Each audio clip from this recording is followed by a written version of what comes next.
Again, thank you to everyone who's joined us for this session of the AgrAbility webinar series.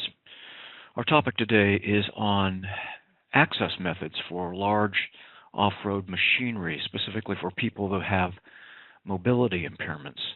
My name is Paul Jones. I'm the manager of the National AgrAbility Project, and today we have two presenters, both from the National AgrAbility Project, Dr. Sean Ehlers and Steve Swain. So they will be joining us in just a moment. Before they do, I have a few quick webinar instructions. Hopefully you've been able to access the audio without any problems. If you do have issues, please go up to the Communicate menu on the top left of your screen, and you can check your connection there. If you need captioning, you may look on the multimedia viewer, which is on the right-hand column of your screen, and expand that window in order to see the captions. You can expand or contract any of the options on the right-hand column by clicking on the arrow, and you can also expand or contract that entire column by dragging on the border of the column between that and the presentation window.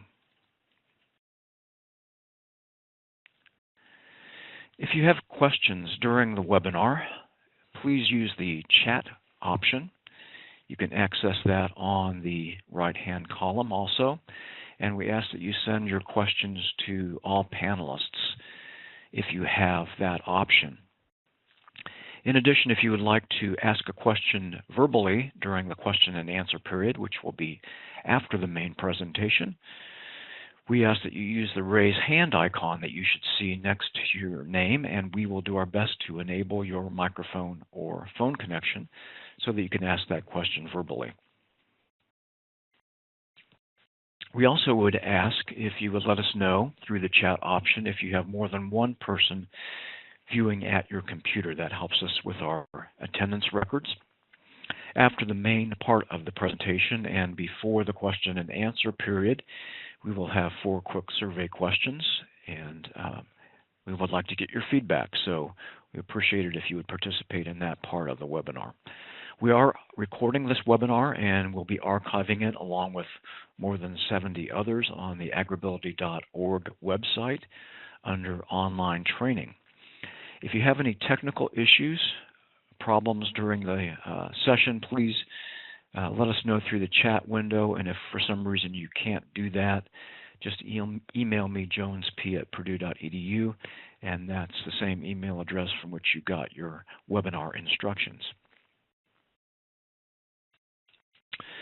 For those of you who may not be familiar with AgrAbility, we are sponsored by the U.S. Department of Agriculture. We focus on issues of disability in agriculture. Every AgrAbility project is a partnership between a land-grant university and at least one nonprofit disability services organization. Currently, there are 20 state projects. There is also one National AgrAbility project that is headquartered here at Purdue University in the Breaking New Ground Resource Center. Our partners on the National AgrAbility Project grant include Goodwill of the Finger Lakes, APRIL, which is the Association of Programs for Rural Independent Living, Colorado State University, and Washington State University. We invite you to find out more about AgrAbility at agrability.org. And again, there are a variety of resources there, including archived webinars, resource documents, and some of those will be discussed today.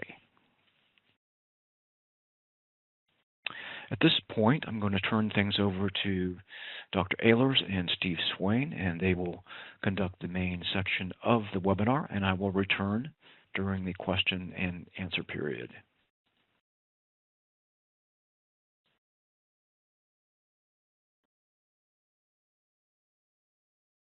Thank you, Paul. I'm Sean Ehlers, so I'm going to guide you through the first part of this presentation on accessing machinery. So we start off a little bit with the need for this. Turns out accessing machinery is one of the most frequently requested topics that we get here in AgrAbility. So there is considerable need for this. Farm-related injuries affect nearly a fifth of farm families annually, with different levels of severity occurring from different incidents. So there are many contributors that we see, one of them being age. The average farmer is 58 years old, whereas for regular industry, we see the average person being 44. So, you know, a considerably older demographic in the farming industry. We also have clients who have had strokes or spinal cord injuries, limb loss. You know, there are many contributors that we have needing this type of assistance or technologies for their machinery. Approximately 19%, that third bullet point is a crucial one there. So about 19% of operators can no longer perform the task due to a disability. So, you know, there's a lot of people that we can assist with this and provide some information to help them make some good decisions when confronting any type of disability. So I wanted to start off a little bit with some homemade lifts that we often encounter in the field. Farmers are a very motivated clientele, and they can be very innovative. So as you see here in the picture, we sometimes encounter things that might not be the safest method for actually accessing machinery. So if you look at that right-hand picture, that's actually a axle housing out of a mobile trailer. So, you know, like I said, people can be very innovative. There are a lot of other techniques that we've seen people use, such as fork trucks, you know, lifting somebody up with a fork truck or a front-end loader. Oftentimes we see somebody being carried by an assistant of some sort, or elaborate ramps. You know, there's a lot of things we've seen over the years, and a lot of them have a high potential for secondary injuries, and we really want to avoid that injury to the person who's already sustained an injury, and also to their assistants. So our goal from this webinar and publications of similar topics is to provide safe and reliable solutions for both the people who are affected by it and for the people who are staff making recommendations for new products. So that's why we come out with publications such as this one. This is a Plowshares technical report. This is one of our newest ones that we've released. You can find these on the AgrAbility website under the resources page, and this is under technical resources. So this is the main topic, or where the majority of the content of today is pulled from, is from this new Plowshares. And like I said, these are continually being released to help clients and staff make some more informed decisions on availability of technologies and, you know, changes that have occurred over the years and how things can be improved. So let's start off a little bit with some history. Everybody loves history, right? So this dates back to about the 1980s, and we had some support with Deere & Company and NIHR, and we began to explore different solutions for operators who have had difficulty entering their machines. So early design criteria were kind of operator and machine specific. So really, somebody had an issue, and it was for that specific tractor and for their specific issue. And so it wasn't very universal in our designs back then. And also tractors were made a little bit different. If you look at this picture, you can see that the cab door has kind of a pretty narrow entrance there at the bottom. And so tractors are designed a little bit different now as well. And that allows for some easier access and some real innovative solutions that we've seen come out in recent years. Early models like this, you know, they served their purpose. They had some great innovation to them. Like this one here allowed for a wheelchair or to be transported along with the machine. It could be there on that lift there to the side to be transported with them at all times.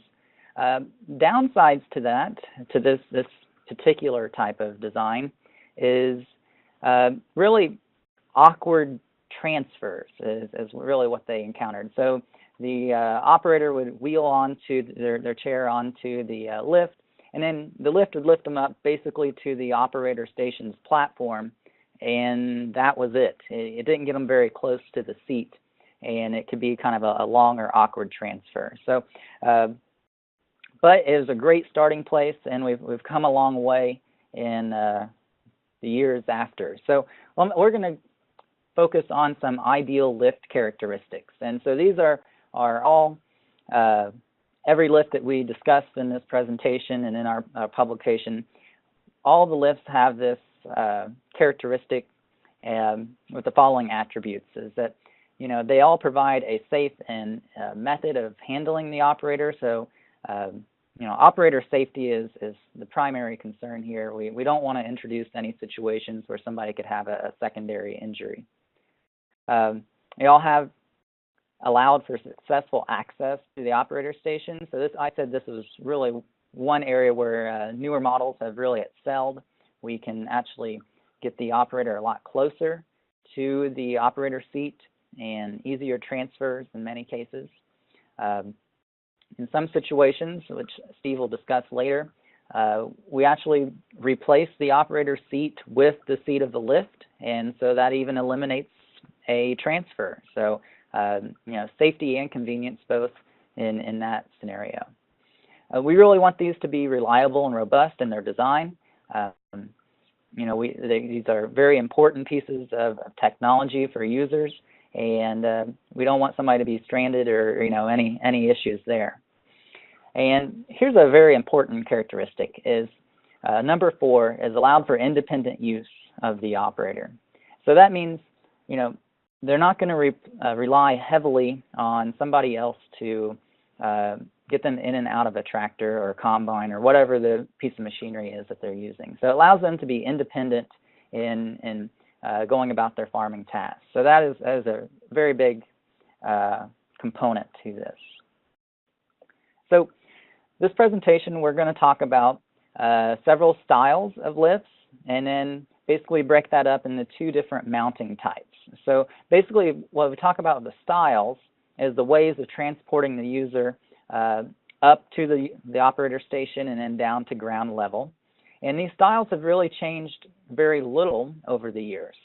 We've had chair and platform and sling lifts for a very long time. So that's the part that hasn't changed a whole lot, with some caveats there. We have a little bit more safety features than we used to.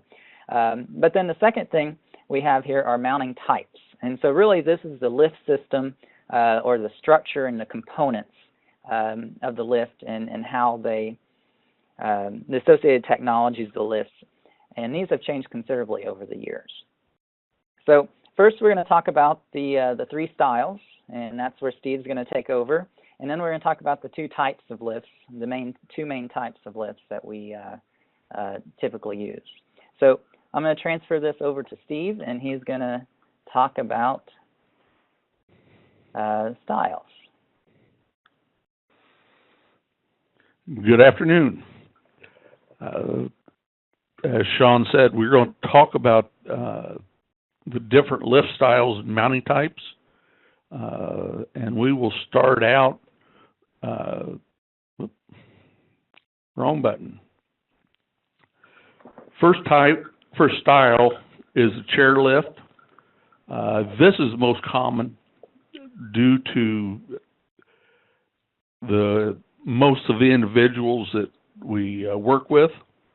The user transfers from their wheelchair or vehicle at ground level and then up to the operator station. Most of them, they're transferring into the tractor seat. We do have some styles that are using the actual tractor seat as the lift.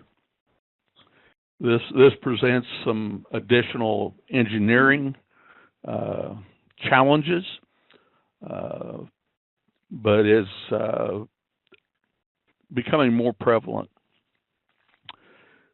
Next we go to the platform style lift, and the majority of individuals using this type of lift are ones that are able to stand and move around, but have difficulty climbing either stairs or the ladders. And this could be from, joint replacements, back injuries, amputations. So they step onto a platform and they control the lift, taking them up to the operator station, and then stepping into the operator station.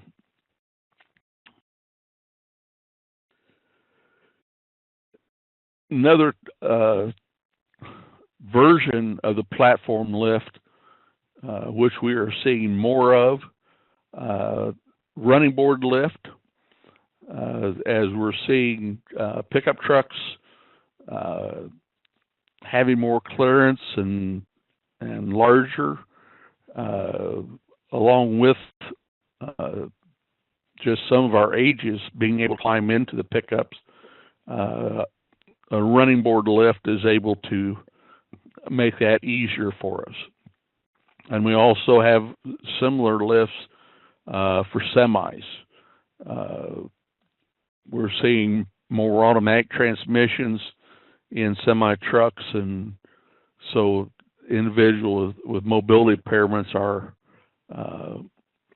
this has expanded their abilities to operate semis.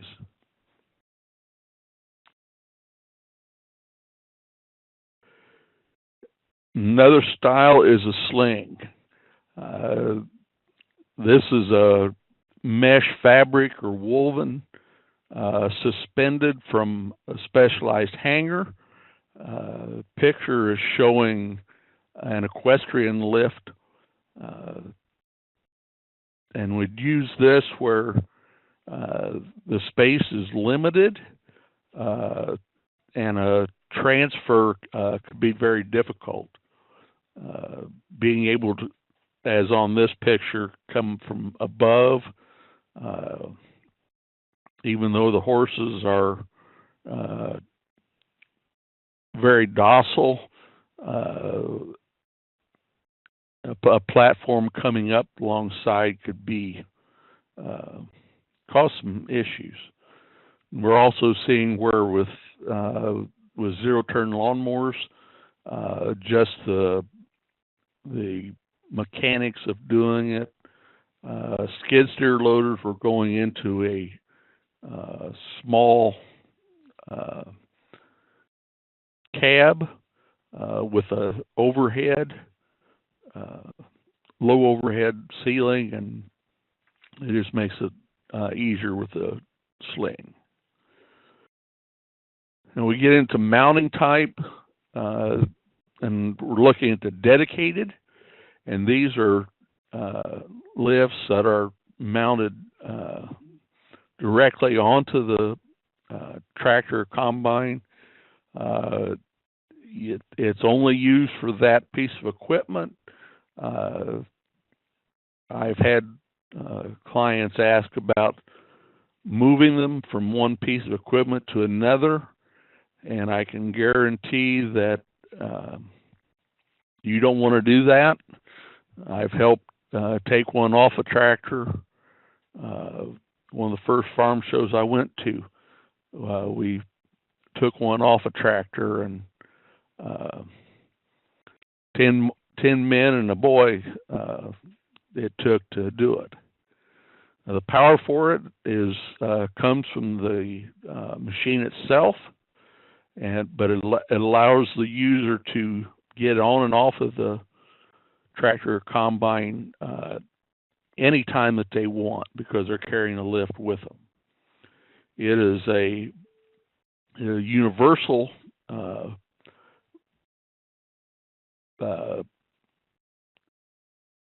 mast.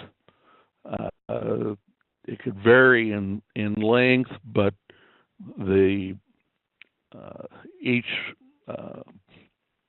model tractor has a specific bracket which attaches to the tractor. And the independent type lift, as you see here, mounts to a pickup truck or onto a trailer. It allows access to multiple pieces of equipment. Pickup trucks, combines, tractors. We've seen some big four-wheel drive tractors with duals where they're able to access it with this lift. This one in particular, you're going up about 12 feet and out 14, which gives you the opportunity to access some other equipment and machinery that you wouldn't with a mounted type. I have clients that will use this to get into the equipment, and then we often forget about being able to get to the back of the combine to clean filters, check oil, and do some of the servicing that needs to be done, which can be done from this. It has a telescopic arm, which helps you better position the lift and makes it easier, and the transfer is not as far. And then we have the independent trailer lift. This is mainly used for temporary assistance, where don't want to go into the expense of a full mounted lift or independent lift. Maybe if you've had a broken leg or whatever. This picture here is with a grad student accessing some machinery here on the university farm. We might mention that trailer lift needs to be mounted or hooked onto a vehicle for stability, and also to help with operation.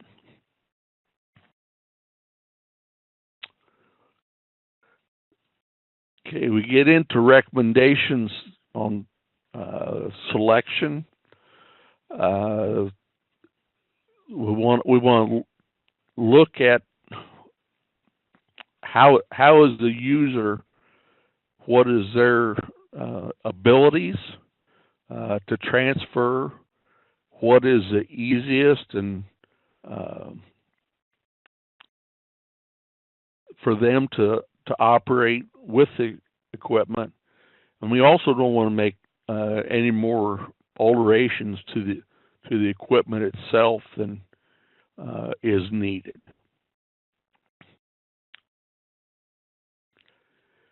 Lift speed. These are going to lift at 10 to 15 feet per minute. Load capacity is at least 300 pounds. I have had clients that have said, I'd like for it to go faster. And yes, that would be nice, but it's also, especially with the truck lift, you get out when you're out in the middle of space. That's all fast sometimes. And we also find that with some of our clients with a higher level of spinal cord injury, they don't have the trunk stability to move any faster. We also want to make sure that there's a fail-safe device in case maybe the power goes out on the tractor for some reason. Maybe the battery dies. We've also there's a roller chain that moves it up and down. If there's a chain failure, there's a braking system on it to where you don't fall clear down to the ground. And then the unobstructed path to operating, you can get into some crushing and pinching if we're not careful on using some of these machines.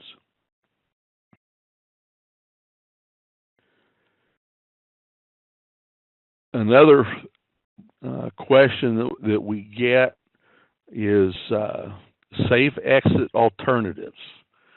And I think the combine is probably the most common that we're asked about. We always recommend you carry a cell phone, but sometimes situation means that maybe that alternative is trying to jump as safe as you can. And we also want to make it flexible for any user. We have family members who maybe do not want to use a lift, that they can still access the driver's seat and work as it normally would work. And then moderate cost. We don't want it clear out of reach, but yet we know that with the manufacturers that we work with, there is some liability in this, so we look for the moderate cost in each of our recommendations. Okay, I'm going to take it back to Sean.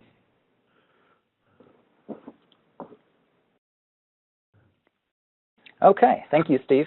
So I'm going to talk about some key safety issues that we want to look at when we are recommending or selecting a lift. So the first thing we really want to look at, and this is something we shouldn't say always, this is something that we commonly run into when we see any type of homemade lift, is that the lift is actually approved for human lifting. And with that being said, we're talking about the components that's used to make this. So if you look at the picture in the very bottom left, this is just a close-up picture of a winch, and this winch is used to power a, what was this off of? This is off of a platform lift. And if you look at the schematic or the warning decal on there, you see that the second box from the right, it says basically that pictorial means not approved for human lifting.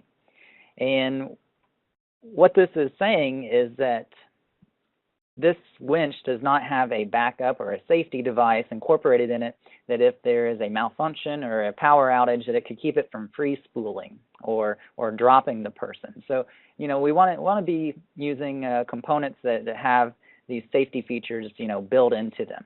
So as Steve was talking on all the commercially made lifts that we saw that he was talking about earlier, such as the vertical mast lift, that has basically safety catches or spring-loaded arms inside that mast, and it catches about every 6 inches or so. So if you've ever had your car worked on at an auto body shop and you see how they put their car up on a lift and it clicks every few inches, so that's basically a spring-loaded latch that's catching, and in case the lift malfunction, it wouldn't drop your car on the service technician. So the same type of technology is incorporated into a human lifting lift, at least the commercially made ones.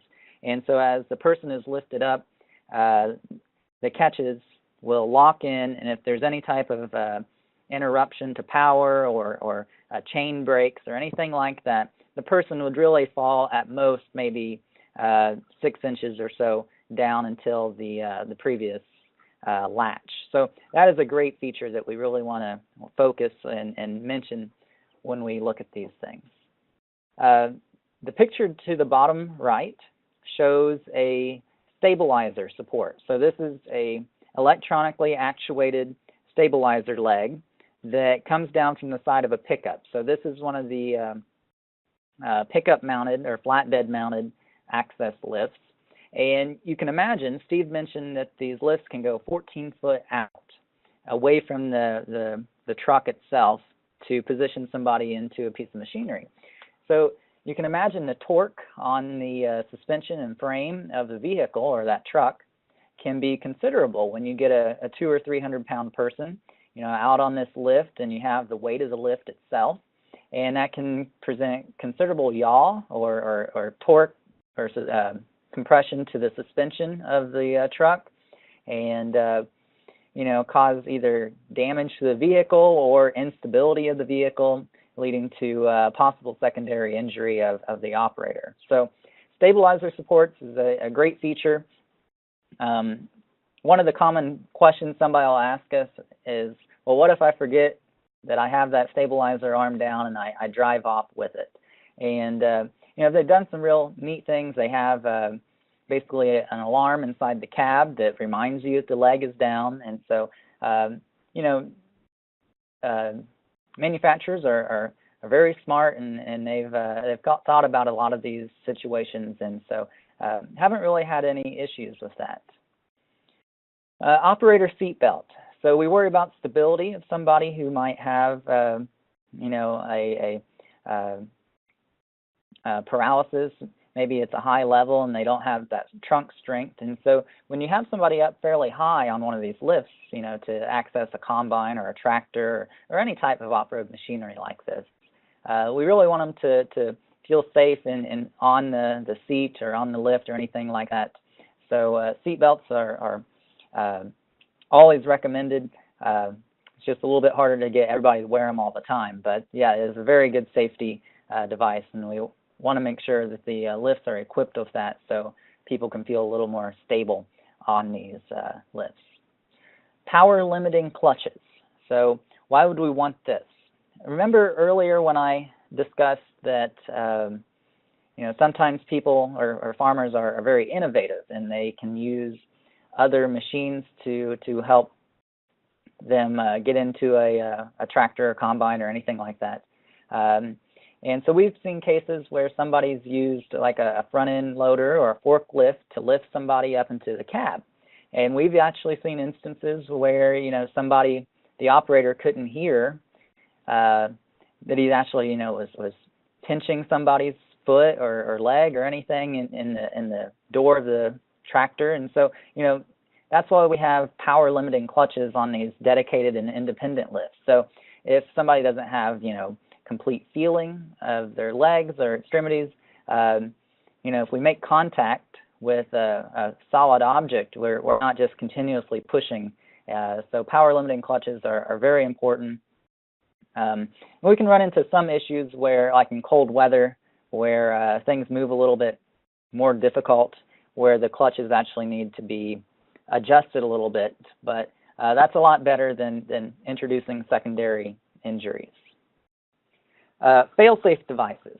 So in the event that there is a malfunction with the lift, many of these manufactured lifts actually have a secondary function where the lift could be manually lowered back down to the ground. This does usually take the assistance of a second person, but it's a lot better than a second person, trying to carry the operator down. So in this truck lift that we see here in the picture, that's electric over hydraulic, so it's hydraulically driven. So there's actually a manual hydraulic control valve that a secondary person could lower somebody down if needed and swing them away. So that is a great feature. Or on the vertical mast lifts, there's actually a ratchet feature where somebody could manually turn the drive mechanism if there's a power failure of the electronic controls. So there are some fail-safe devices and some backup devices that have been implemented in these new lifts. Another great thing is the wireless transmitter. So you can see that the green picture in the very center, and there's a key next to it. So that's just to show you the size of this transmitter. So it's not very large. So most people wear this on a lanyard just around their neck, and it's completely wireless Bluetooth, and it connects to the controls of the lift, and they can control the up, down, left, right, all the movements of the lift with this key fob, basically.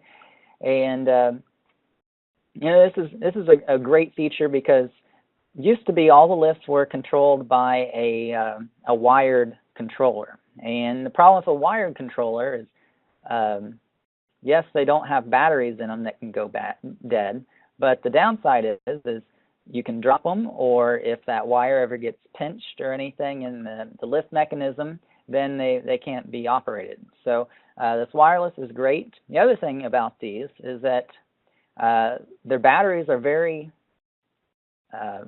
good. They're kind of like the key fobs on your remote entry of your car or truck.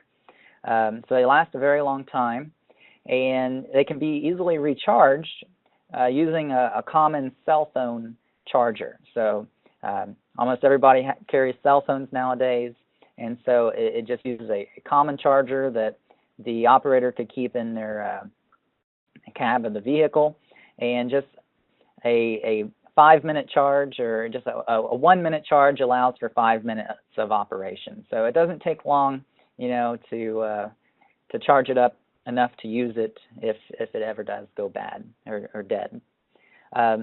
Another one of the great neat innovations that are coming out, and this one is just starting to hit the market now, it's in its test phase, are preset positions. So I'll talk a little bit about the drive mechanism here in a second, but basically a lot of these lifts are using electronic valves, and these electronic valves can actually be pre-programmed to move the lift into preset locations. So you might not think that's that great of an invention, but really what this does, it keeps the operator from having to adjust every single little movement of the lift. So in that picture in the very bottom left, you have the chair coming over to the driver's side door, and the driver is about getting ready to transfer onto the lift. Well, if you think about it, the location of that driver's door in relationship to the lift is never going to change. So what could happen, and what is in the process of happening, is that location would be preset. And so basically the operator would hit one button, and the lift would swing over to that location every single time, and the driver wouldn't have to do it manually. The second location that never changes is the storage position. So when this lift isn't being used, or when the truck is driving down the road, the lift is in a storage position there on the back in the bed of the truck. And so that position never changes. So that could be another one that can be preset and a little bit easier for the user to operate. So there's a little bit of a learning curve to using these, and so it is nice to have these preset positions. Robust drive mechanism. So how we said earlier that we really want a robust machine that's not going to break down. Really how a lot of these, almost every modern lift now is electric powered. Even the hydraulic models, they're electric powered hydraulic units is what they are. So the direct electric drive or electric powered hydraulics is great because really what can happen is the lift can function without the tractor or combine running. So in the early days, if we used electric drives, we would have to start the tractor first from the ground level. And you can imagine the dangers to this because you're putting a starter switch down and typically is in front of the back tire. So if they left it in gear or anything, it could be very dangerous for the operator. So now we have electric drives. It can tap into the vehicle's electric system with the engine not running, and they can relocate the lift and position themselves as needed. The picture in the very top right is it's a toolbox, but what you can't see is inside that toolbox is a backup battery. So in this case, on this combine here, if there's ever a malfunction of the combine's electrical system, the operator is not going to be stranded inside the combine. So Steve spoke about this earlier, that it is a concern of many lift users. Say, I don't want to be stuck in this combine, especially because of fire potential. But what this does, it uses the electrical system of the combine to just recharge this battery while the combine's running, but the lift actually runs off of its own independent power source. So that's a pretty innovative feature, and it's very helpful to the safety of the user. So one of our more difficult, I guess I could say, would be situations is for the access of skid steer loaders. So I know Ohio State is doing some research on this through some student projects, but really skid steers are difficult to access. Steve mentioned that we can use sling lifts to get into them. So the skid steer on the very bottom left, or on the left-hand side, this one's pretty difficult to get into. That's especially with that grapple on the front. There's a lot of obstacles to climb over, and then you can imagine the difficulty of getting somebody into this. So what we commonly will recommend or see clients moving towards is what's on the right-hand side, and this is a side entry skid steer. So this is made by JCB, and basically what we have here is a door on the left-hand side, and the console will lift up, and somebody can slide directly in from the side. It's a little bit easier than climbing over the bucket and everything in front of the machine for the operator. So skid steers are still one of the more difficult ones for people to get in and out of, just because of the tight quarters of the operator station. But there are some innovative things hitting the market, and this JCB is one of them. So what we have here, this isn't really a lift, but it is something that we do commonly recommend on a lot of farms, are UTVs, and they continue to gain in popularity. And the reason is the ability for access around the farmstead, and they're fairly easy to access for users with mobility impairments. So we have a bench seat on most models that's not super high off the ground. So typically, if they're able to get in and out of a vehicle, or transfer into or out of a vehicle, they can get it on and off a side-by-side fairly easy.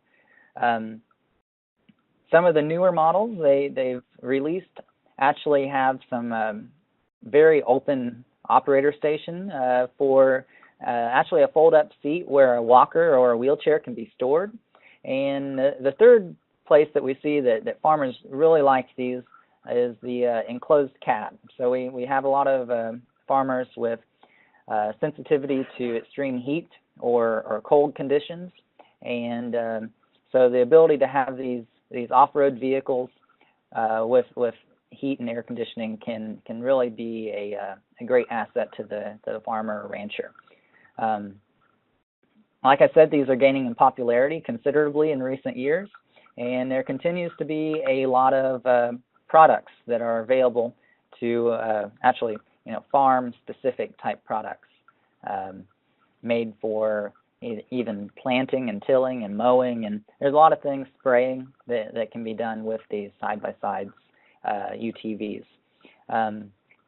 We have a lot of people that still use four-wheelers or ATVs, but they are more difficult to access, and when it really comes to accessibility, UTVs are really winning the race in that respect. So that takes us to almost the closing, but really what we want you to consider, both for the operators and for those doing the recommendation, is try to modify the right equipment. So a lot of these lifts have a lifespan of 20-25 years.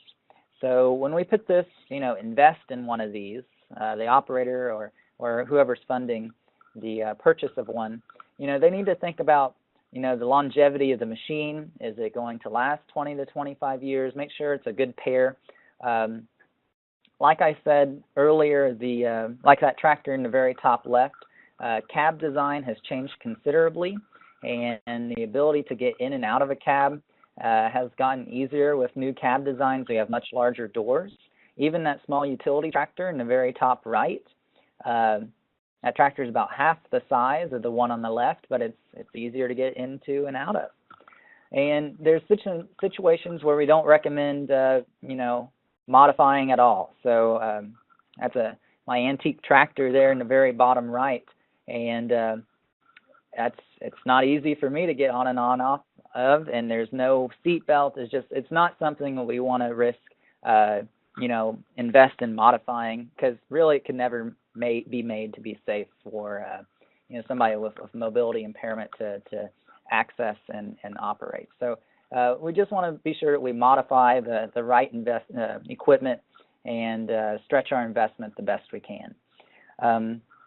One last thing I want to say on the investment part of things is people will ask, about price of lifts and what we should do. Should we do the independent or the dedicated? And part of that comes down to preference of the operator. But the other part that you might think of is the investment and what's the best for the farm. And really, the truck-mounted lift is one of the most popular ones that we recommend. And what it comes down to is if you need access to more than 2 tractors or 2 pieces of equipment, that's kind of the most economic version, because it costs about twice as much as a dedicated lift or one that's mounted directly onto a piece of equipment. But if they have several tractors and combines and things like that, it's actually more economical to go with that version. And the second thing is that with that version, they're not having to do a lot of modifications to the tractor itself. So you retain a lot more resale and ability in that department as well. So with that, I wanted to share some resources. AgrAbility.org is a great resource. That's where you can find this webinar and more than 70 others with a wide range of topics related to disabilities in agriculture. There are a lot of Plowshares technical articles, which is what this presentation was based off of today. You can find those on the link that was posted earlier. That's in the resources page of the AgrAbility website. Another thing that we'd like to draw your attention to is the AgrAbility Toolbox. And so this is a collection of technologies and products that we've found over the years, and it's a database that we've compiled a lot of these, and they have a good impact on the users of these products and makes life a lot easier. So the Toolbox is a great place to go and search for these products that to help yourself or to help your clients. And then there are a lot of specific help for beginning farmers and veterans in agriculture, and a great avenue to network and to learn a lot about this topic is our national training workshop. So it's coming up next March, and it'll be in Lincoln, Nebraska. So with that, we'll open it up to any questions that you might have for Steve or myself. And lastly, here is a publication that goes a little bit more in depth on not only accessing but operating machinery. So talk about modifying controls as well as accessing the machine. So with that, we'll take any questions that you might have.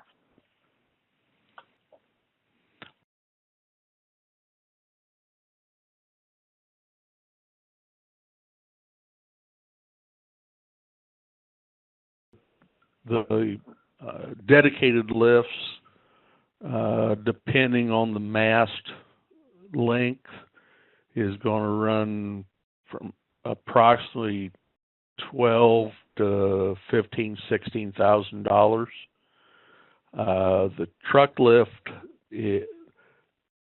not including the flatbed, you're looking at about $32,000. Yes, there is help available. We have been getting assistance from vocational rehabilitation to pay for the lifts themselves, and We've also been able to get the flatbed on the truck paid for also. Probably the best place to find out how to get them is to go to the toolbox under tractors and combines and commercially available lifts.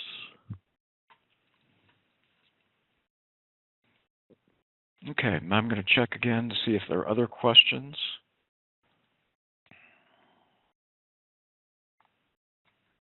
Does not look like we have more questions in the chat window. I'll check the raise hand. I don't see any there. So again, I will plan to put links. If you'll hang on for a few minutes, I'll dig up those links and put those in the chat. And again, we're archiving this presentation, so the PowerPoint will be available hopefully the beginning of next week after we get the recording file processed and uploaded. So if you're not able to stick around for those links today, they will be available next week. So thank you again to everybody that joined us today. Thank you to Sean Ehlers and Steve Swain for this presentation. Again, if you ever have questions about issues related to accessing machinery, you can contact us at the National AgrAbility Project, or if you have an AgrAbility project in your state and would like to contact them directly, that would be great too. So thank you again. Stick around for those links, and otherwise we'll say have a good day.